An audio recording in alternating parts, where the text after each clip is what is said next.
You are going to love my guest on today's podcast. Clara Brett and I have been friends for well over a decade. She's Danish, born and raised in Denmark, and has an amazing story of how she was born again and began the journey and trajectory her life has taken since that time. She inspires me all of the time. She's a well respected attorney in the area of oil and gas. Her Australian born husband, Chris, is an attorney as well, but he currently functions in the role of president of an international company. They planted Living Church, an apostolic church in Copenhagen, in 2004, and have since developed several preaching and teaching points around the country. Chris and Clara have four amazing children who Terry and I just love to pieces, and they are doing an exemplary job of raising them to be children of wisdom and stature, with favor with God and favor with man. I caught up with Clara a few weeks ago in the middle of her normal, incredibly busy life, and she dropped truth bombs all over the place about balance and the hats women wear and where it all fits in our individual purpose. If you've ever wondered how to even think about doing all the things on your to-do list, Clara is someone who's walking in your shoes and with God's help is figuring it all out in a beautiful way. Don't miss a word of this podcast. And with that, we'll just dive right into our conversation.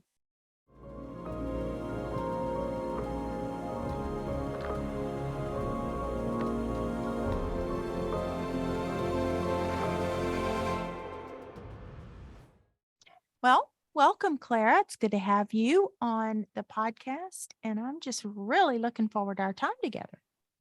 Thank you so much for having me. I know you over the last, I guess, 10 years. It's been 10 or 12. I'm not sure, but it's been a while.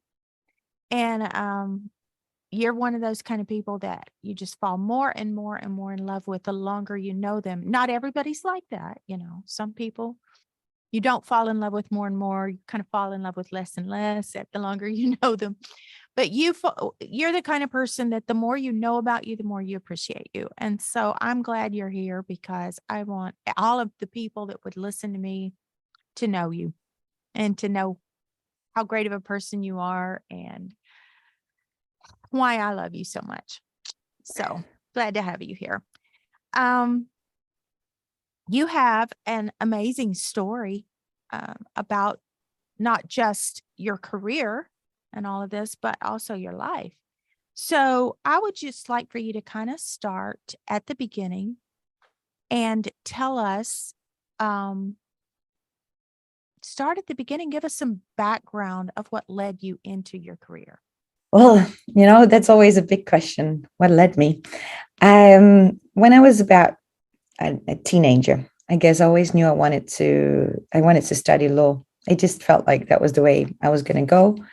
And there was no lawyers around in my family, but that was kind of it. And then so I went down the path for all of that, education-wise and all this. And then I got into university. And at the same time as that first year in university was a time where there was a lot of searching going on in my life, I guess. You're in those years as well, trying to answer and wrap your head around some of the big questions in life. And I remember that year really, I was born into a very typical Danish family. Denmark has a state church, and that was what I was raised in. And I guess, I had these questions in my life, like if God is real, why don't we experience it? If he's out there, would he speak? Would he care for me? And I remember one day I sat in my room and I was really crying out, speaking to God and just trying to say, what, if you're there, here I am. You can have my life, don't stay far away though, just show me that you're real. And within just a couple of days of that, I had a Pentecostal pastor coincidentally came into a chat room. This was back in the 90s when you were in chat rooms. And long story short, he connected me with a Pentecostal pastor that was over here. and suggested that I pray with him. And I felt, that would be pretty safe. I knew myself that I'm not going to go crazy just because somebody does or says or whatever, anything. Um, so I met with this pastor, and we sat down and we prayed, and I had never in my life experienced the power of God so strongly. And as we prayed there, it was, I explained to someone else, it was, like electricity touching you. There was like just such a power in the room that I had never in my life experienced. And I was speaking in tongues that day, and I was filled with the Holy Spirit. And so I guess that year was both a introductory year to university and to a whole new life. So what happened after that? So what happened after that? I continued studying, I guess, and at the same time, at that point, I was meant to have gone to the US for a year. I had given up my place to live. I'd gotten leave from university. I'd given up my job. I had done everything, and I felt right there that no, I wasn't supposed to go. I weren't meant to go do this after this experience I'd had here. I wasn't supposed to leave Denmark. At the same time, I couldn't see how anything would work out. And so I was like, okay, God, if that's you, you're going to have to help me. And within a week or so, I was back in university. A great student job had opened up, and I didn't really have a place to live. Now, it's very hard to find affordable student housing in Copenhagen or anywhere around. And I'd rented out my own apartment to someone else. She was living there. So the pastor that had prayed with me at that time said to me, why don't you just come up to us? They lived in another country, and they're like, just take the bus up, come and just get away and relax a bit and visit us. And as I went in on the bus to go up to see them that day, I sat down, and at the bus next to me sat a girl.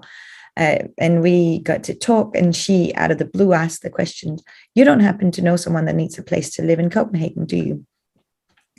And so that's how I got my place to live. And I stayed there while I was continuing my studies until I moved to Australia to get married with my husband, whom I met later. and yeah, so that's what happened. It's just so before we go into the law part, what about there was not a church, a Pentecostal church in Copenhagen at the time that you had your experience. So what did you do? How did you cope with that? What'd you do? There's no apostolic Pentecostal church in Denmark at the time. And what I did, I guess, was just keep studying, keep questioning, is this truth, and keep just reaching out and praying and seeking God. And through that period, God would just speak so clearly in all different ways to me, and guide and direct and strengthen and just lead my steps. There was some other friends that I would share with what had happened, and they would experience the power of God in the same way and be born again, and were baptized as well in Jesus' name. And so there was a group of believers that were together. Mm-hmm. So how long then did it take you to complete your law degree from the time you started then in university? Compared to the States, I don't know if it's the same. No, I guess it's quite different here, especially because I took a leave partway through. So when you study law in Denmark, you do 5 years. It's a master program. And so when I had my bachelor's, I took leave that year to go to Australia because I was engaged to a young Australian man. And so we moved to Australia for a couple of years. And then after that, we came back to Denmark, and it was quite an amazing way, even how that worked out with visas and everything else. But came back to Denmark, and then I finished my law degree. So it took me quite a few years, I guess, from when I started until when I finished. It was more like 7 years, but with some good years spent in Australia in the meantime. Right. So you finished your degree after you married. Okay. So what is your specialty in law? Well, I've really specialized in energy law. And nowadays it's more renewables. I spent a number of years in traditional upstream oil and gas law, and yeah, working very much on the green transition now.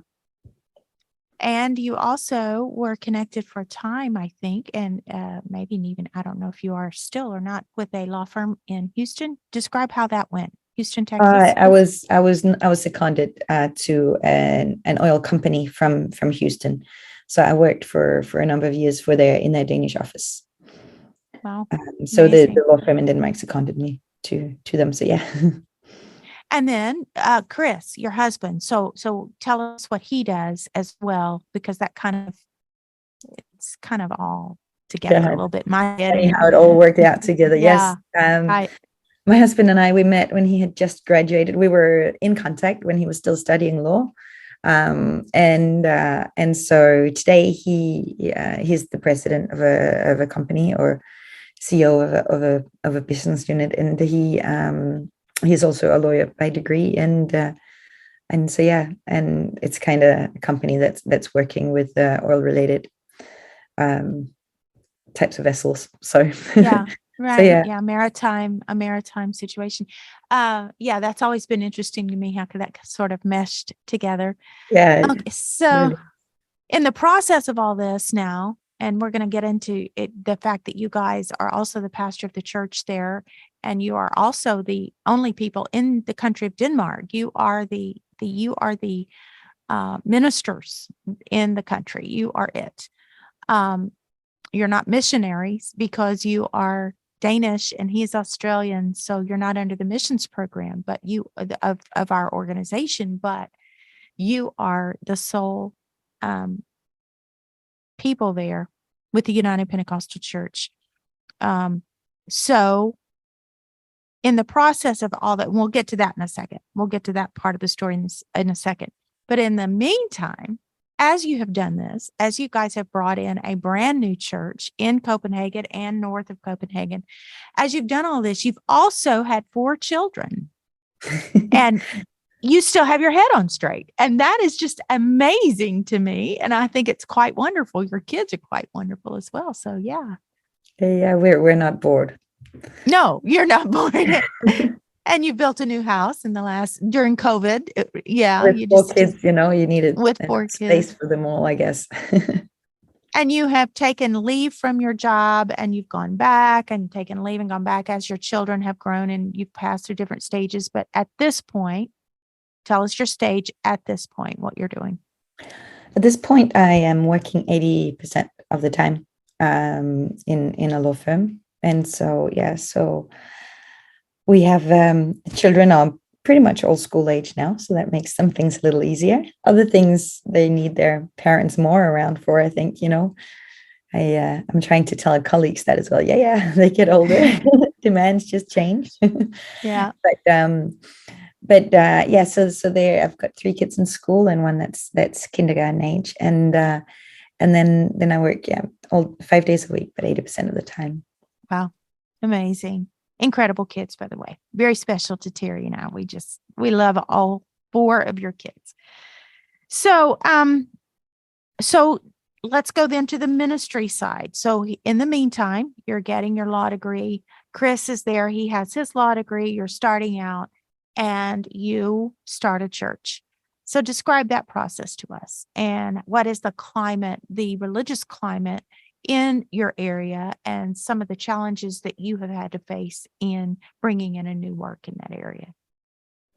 Well, the religious climate in Denmark is very much that the country views itself as a post-Christian society, which means, at best, a very skeptical approach to anything that's not tangible, not science measurable in a way, and yeah, so that's very much Denmark. It's one of those countries where less than 2% of the population attend any church of any denomination at a semi-regular basis. At the same time, when we were to go to Denmark, there was that moment where my husband was praying and God told him go. And open the doors, and so we found that since then that as he speaks and as the as the word go comes forward, there is, Mm-hmm. he'll always make a way in the midst of it. And that doesn't mean that it's ever easy, and it doesn't mean it doesn't require a lot of attention and work on our part, but it does mean that, he'll never leave us. Mm-hmm. True. So true. Sometimes we forget that. We have to remind each other of that, but so true. So I happen to know, and you probably would never bring this up, so I'm going to. I happen to know that you have received accolades and awards in your profession. Tell us some of the things that have happened to you on the business side of things that have been awards and recognition of your abilities and your intellect and your expertise. Oh yeah, I don't know that there's been accolades, but yeah, I've been asked to publish some different things in at a European level, and yeah, that's been really interesting, and I've been abroad as well to speak at some international seminars and things. So yeah, there's been some different things like that along the way. I want to say that's very much just the snapshots, I guess, in a busy, practical everyday that's more focused on getting kids up and out the door and lunchboxes made and deadlines met and trying to keep the hair sitting still on the head and at the end of the day. And this is why I love you, because you keep the main thing the main thing. And you've had honors, and you have had honor given to you, and that's not the main thing to you. And so that's amazing, and that's wonderful. I'm coming to you from a North American mindset. So, there is that difference as well. But I think for me, in the everyday I live, it's kind of a daily reminder for me that whether I'm at work, whether I'm at home, whatever it is I'm doing, there is a well done I'm looking for. And it's as nice as it is to have a pat on the back from a coworker or a client or someone around you said, well done. As much as I love my kids coming up and hugging me and thanking me for something, the well done I'm looking for at the end of the day, that's what I try and keep in focus. That's where in whatever you do, you don't want pride to get in and start taking away the credit where, it's, if God opens a door, if he blesses, if he provides, the honor is his. And it's also in working with a church in Denmark, it's very hard work, and you have many more times where you feel, what on earth is going on than the mountaintop, fire coming and all of this. Yeah. Moments where you just think, oh wow. And so you don't want to hit yourself in the head with the things that are not your responsibility either. You do your very best, and I try very much to remind myself that there's 24 hours in the day. I am to use them wisely. I am to use them, to the best of the abilities I have, but there was not meant to be more hours in the day, and I'm not meant to do more work than what I can. And if you can keep those things together, then I think the focus will be there, and then it doesn't matter whatever it is we do. And that's what I guess is so important to me in everything. It's not whether you're a lawyer, or if you're home, or if you're doing this, or if you're teaching our children at school, or if you're cleaning, or whatever you're doing. It's just all about the well done and the job that's ahead, and the path that you're walking with God. That's what's important. Oh, that's so good. That's so good. And that is so true. So absolutely right. You just put everything all in a nutshell right there. And if we can keep that in our view and keep that in our focus, that's what will keep us sane. That's what will keep us on the right track. That's what will keep us from deviating, becoming distracted. It's so true. I think as well, it's been the last couple of years, first COVID, now living in Europe with the extreme uncertainties. And yes, we don't have war at our doorsteps in Denmark.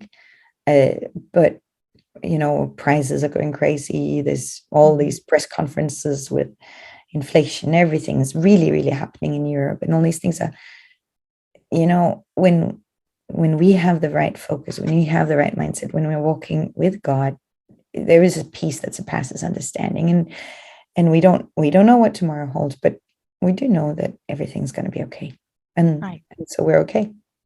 We are, if we can remember that the spirit of fear does not come from God. Yeah, and we can walk away from that. Exactly, and the distractions and all of this. I'm not meant to be worried about this. I'm not meant to be worried about what goes on over here or this or that, or the ideas and all the things that can come in and sidetrack and take focus and everything else. That's I guess having a lot on in an everyday kind of helps me sometimes focus. Yeah, it does. And that does help keep the blinders on so that you just don't look to the left or the right. But still, it could get overwhelming. I mean, I when I lay down at night, I have to fight sometimes to bring my mind in, to bring my thoughts into captivity, because the devil would love nothing more than to just take our thoughts and make them go wild over the what ifs, what could be, and it's like, no, we're not meant to go there. Yeah, exactly. Good. So good. So let's go back and let's talk about, because you are a super busy career lady, wife, mom, all this stuff. Let's talk about balance, which is impossible. We all know it's impossible. And we've talked about that a lot, but talk to me about your, talk to me about what you do. How do you balance? How do you advance retreat? Just be real right now, because we know, I think a lot of times we either deify or demonize women who are bivocational with ministry and a secular career. And it's neither. It's just all a matter of perspective. So talk to me about your thought processes and some of the things you do with balance. I think, as I said, for me, I just had a period where I was not working very much at all, in years where I was basically taking care of newborn kids and all of this. Right. So there was nothing. So I think my thought in all of this is, whatever day, whatever it holds, whatever is there, it's got to be God's leading. And the steps of a righteous man are ordered by God. And if he orders your steps to be working, then you do that for his glory. If then the next day or in that work, you're sharing, you're preparing, you're teaching, then you do that for his glory. And so I don't so much take hats on and off, if that makes sense. Yeah. I view it as I get up in the morning, my approach to the day is very much the same, whether I'm working outside the house or if I'm at home taking care of things. And so the difficulty with the balance is making sure that you don't put too much in the amount of time that's there, I guess. And so, for example, I don't work full time. It's just not right for where we're at. It's not right for what my family needs, the church needs, my children needs. And so that's a boundary that I need to set. And I need to also then understand and accept that comes with some limitations in terms of I was going to say career path or whatever it is, but there is, in my mind, that's not the goal. Does that make sense? It's still that well done, that is my goal. And so I accept that, if the door is there and I'm walking through it now, I need to work for whatever reason it is, then I want to do that with the right mindset and with the right focus, while taking care of the things that are an absolute priority. And I will say that in terms of my work and the people I've worked with for the last decades, I have been blessed with leaders that accept that family is a very, very first priority for me. and that there are other boundaries that I set, and that has not been a hindrance to where I couldn't That is a do what I blessing. need to. At the same time, my mind is also very made up that if it's not right, then it's okay. Then I'll give it up and I'll trust that God will lead, and the right thing will be there. So in a way, that's I think it's all about your mindset and your attitude when you go into it. And so as I keep saying, whether you're doing one thing or you're doing another, it's for His glory, and it's kind of your ministry, and so yeah, I think the important thing again is me making boundaries on myself, that I don't take on things that are too heavy, that are out of the season I'm in. Just like you would in so many other instances. If you have a newborn child, it's not the season of life where you should, for example, travel everywhere, or if the child is sick, things like that.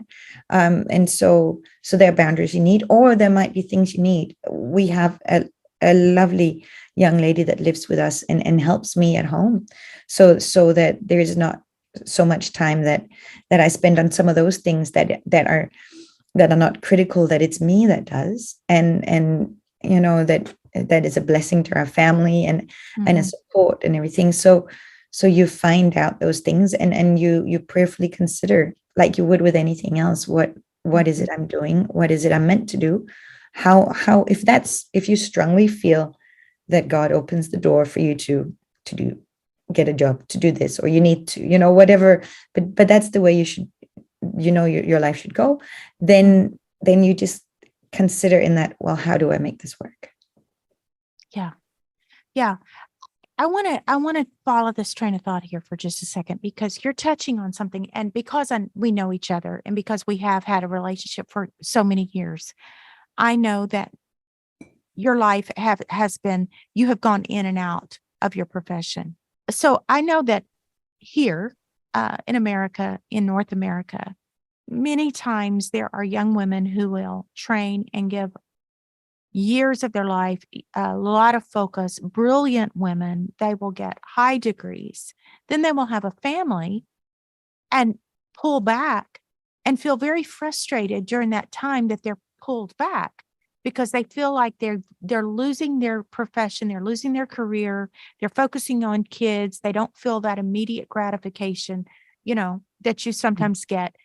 They love their kids, absolutely love their kids, but there is this pull of, well, I'm not enough because I am not operating in what I've trained so long for. And I'm stuck here at home. I'm cooking, I'm washing clothes. Anybody can do this. I'm wasting, quote unquote, my time. And we all know that's not right. We do. But I think that reality is, especially in North America, a lot of young women fight that. Speak into that and how you have dealt with some of those feelings, some of those frustrations. You just, and I may be asking you to repeat yourself, because what you just said, the well done, is the whole point. But I guess maybe what I'm asking is, have you gone through that yourself? Yeah, absolutely. And I guess in some ways still do, because with our lives and the way it is, sometimes you wish, not wish, but you wonder more, like if I had just focused 100% on only work, what would that have done? Or if I had only done this, or if I'd only done that. But the truth is that you need to realize what season of life you're in. And I guess that there is no one better to be having that talk with me than you, because I was so extremely frustrated in many ways when the children were younger, because it was so hard to accept that before I had X hours available to do on other things outside of the house, outside of what family needed. And all of a sudden, when you have little children and all of this, then that time was lessened. And to feel and accept that that's okay, that I needed a voice like yours in my life, that just really made me understand that, no, you need to stop worrying about hitting yourself over the head with what's not there, and use what's there. and once again, steps of a righteous man, righteous woman are ordered by God. I believe that. And I've seen these doors open for me then out of the blue, being asked to write something while you're at home, something that you could take the time to do over a while. And for me as well, it really was a season where I could, in different ways,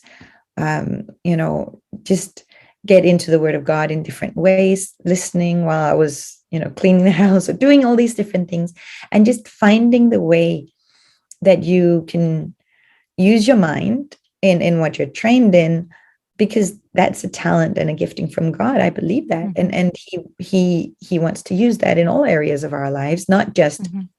for a closed little box that's workplace. Yeah. But that flows into everything we do and everything we are. And then it's not easier, I can promise you that, ladies, when you go back to work and all the stuff you had time to do earlier, and then that's not there, and you feel like, oh, if I only had these hours, I would do X, Y, Z. So I think it's really about, once again, learning to control our minds and the expectations that we ourselves place on ourselves, or what we allow to frustrate and drive us crazy because Mm-hmm. these different hats and expectations are really, they can be very dangerous. Mm-hmm. They can. I'm actually doing a presentation right now on seasons. I dive into Ecclesiastes 3, and there are 28 seasons, and they happen over and over and over again in our lives. When you really dissect that chapter, time to be born, time to die, that just doesn't speak of physical. It speaks of all kind of dreams, everything. So you dissect all those seasons, and they happen over and over again. But to me, the verse that I wish I would have known earlier in my life is verse 22 of Ecclesiastes 3. And it says, God requireth an account of that which is past. And basically, I feel like if I were to distill that whole message of that 3rd chapter of Ecclesiastes down, what I feel it's saying is you're going to have these seasons over and over and over again in your life. And it's not a pass or a fail of the seasons, because how do you know if you did grief right? Or how do you know if you handled joy right? Or how do you don't, it's not a yes, a good, or a bad, or a pass or fail, but he does require an account from us. How did you handle every experience, every season, every time of your life? And so for us to say, well, I'm in this time, this season, right this minute, but it's not important. We are telling him that we don't have to give him an account to him for that. We only have to give an account to him for something else. We're choosing what we give an account to him for. And that's not our choice. He said he's going to require an account for every single one, and we're going to repeat them over and over and over again. If we can learn that, and I know, I'm in another generation, and I get that, but I am still fighting. The fight will be the same until the day you die. I put too many things on my to-do list every day. I expect more out of myself every day than I should. I don't go into the day with peace like I should many times. I try, but I'm human, and I don't. And I will say, I control the to-do list today. And God will say, he laughs at me on those days. And he says, you're going to end up very frustrated when you lay your head on the pillow tonight if you don't let me control it. And I usually do. I usually wind up very frustrated if I've not asked him to make the to-do list. But God will require an account to us for how we handled the seasons. Good words, great words, such great words. Let's talk about what role society and societal pressures have placed on you regarding any of these hats that you choose to wear. For example, your workplace. You said they understand your family. What do they understand your church responsibilities? What is their attitude toward that? They do not know. They don't know. And that's part of Denmark. I know. And it's also partly that there's a lot of new people there. And so it's not something that is first and foremost in people's lives. And so and that's okay. That's it. So how do you handle People that? know my husband pastors. It's just an undefined role of being a minister's wife in people's minds. Makes no there's no concept. And so that's okay. There's a number of people that know we're involved in our church, and that's it. And so how do I handle it? Well, I talk when the opportunities are there, and then I just try in my actions and what I do to shine a light and be a light. And that's hopefully by being there, you make someone else's day better. And that's. Yeah. Great. That's awesome. So let's talk about this question. How do your marketplace skills that you have developed in the situations you encounter at work help you grow in your ministry? And do any of the experiences from work translate over into being more effective into your church involvement or your ministry areas? Talk to us about how that can affect your ministry area. So many different ways, right? I feel like the skills from being involved in ministry in many ways flow into my work, in many ways. And I also see it the other way. So there are many ways that you are very disciplined, that you spend a lot of time as a lawyer dissecting and looking closely at texts and really not accepting the first cursory look at things. And so there's a whole different approach to study. And so for example, for me, reading books like Oneness of God was very easy because it was very much a legal kind of approach on things like that. And so I that clicked with my mind, I guess, in the way of really thoroughly going through things and examining things. Dealing with confidential information and working with people in different ways is something that you can use whichever you are. I attend leadership training at work, where there are many skills that are useful in doing ministry. Now, you got to be very careful that you don't start being flesh-led, but that doesn't mean that there's not some principles that you can use and knowledge of different personalities, good ideas, and providing feedback or leading people, organizing things. There are definitely skills that you can use there that is a benefit. Just like I was going to say, just like the other way around, that being used to ministering to many different people with many different backgrounds and to being mindful and attentive to people is a very great strength in a workplace. Being used to speaking, I guess, and really wanting to convey your message is a great strength later in communicating to people in a work setting too. So good. Yeah. That's so good. So what would you tell others who are in the decision-making process on how to live out their calling in the marketplace?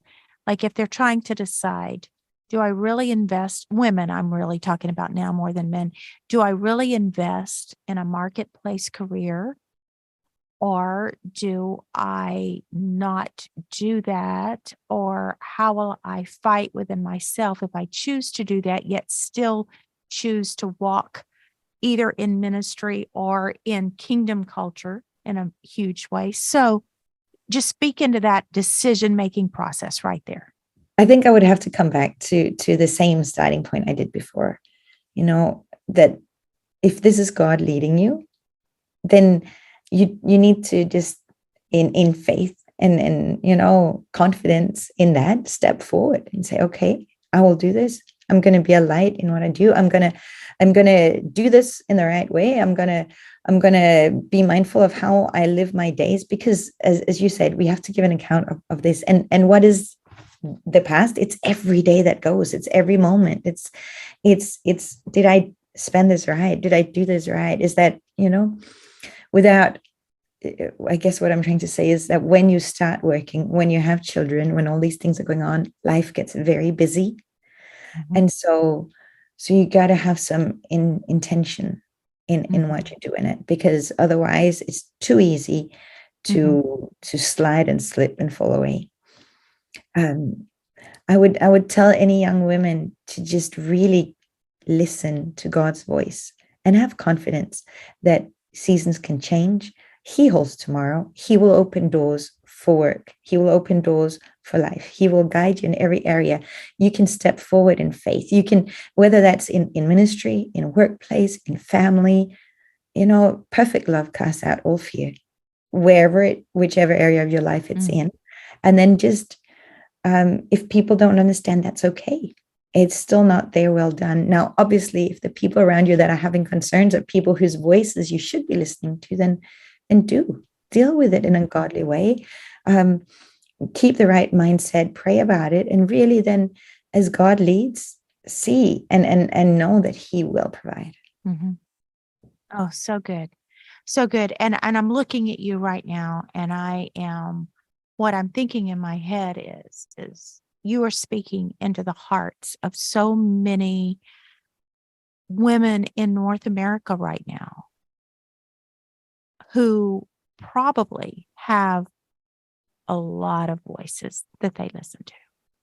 And that is great, but that can also be a detriment. And I'm looking at you.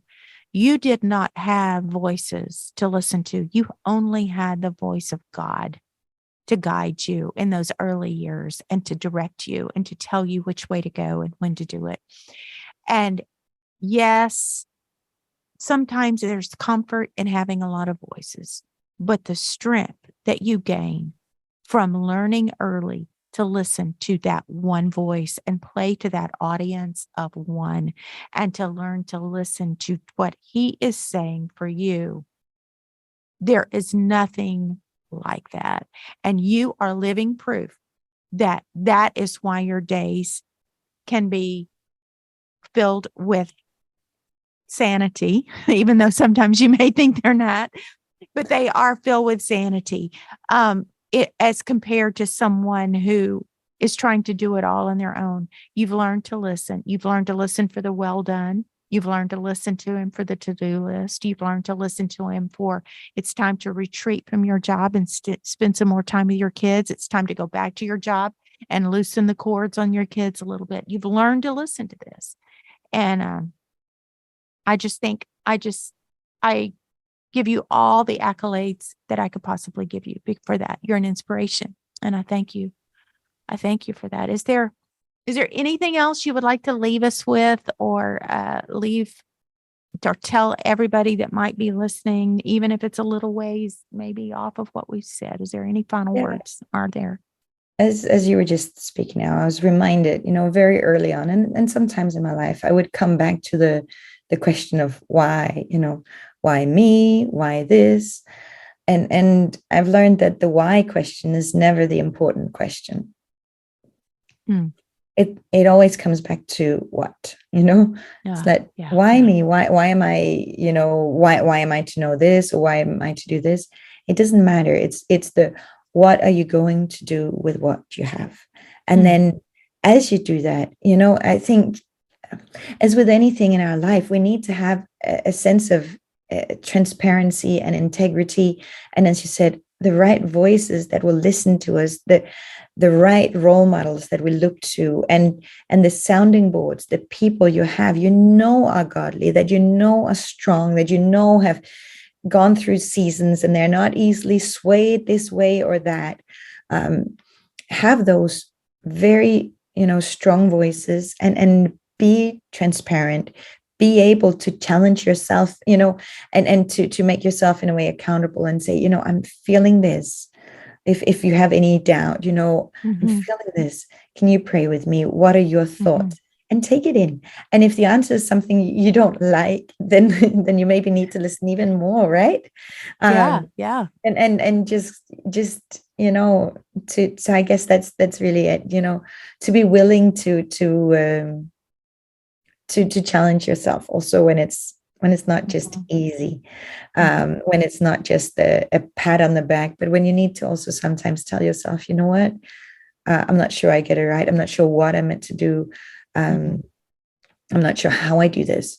And as I often try and teach both my kids, and myself over the years, is sometimes you also know that, you know what, God, I'm I'm here and I feel like that's not where I should be. I should be over here.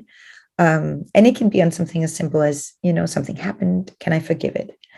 And then if you know that you're not really where maybe you should be, then be transparent in that and say, I know, I see it. God, I don't exactly know how I'm going to get there. So help me, help me make it there.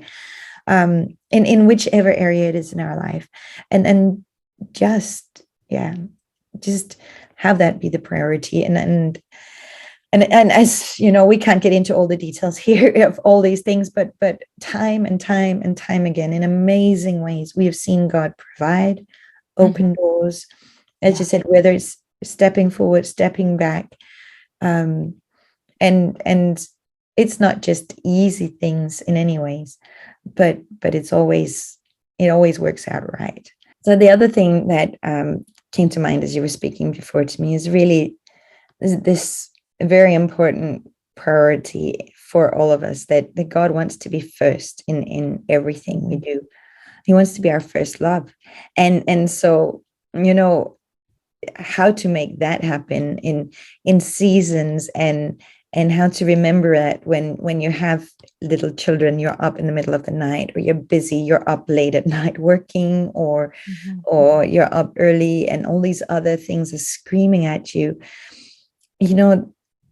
It's not, I was going to say, there's nothing easy in that, except you've got to have your mind made up a long time ago that that's how it is.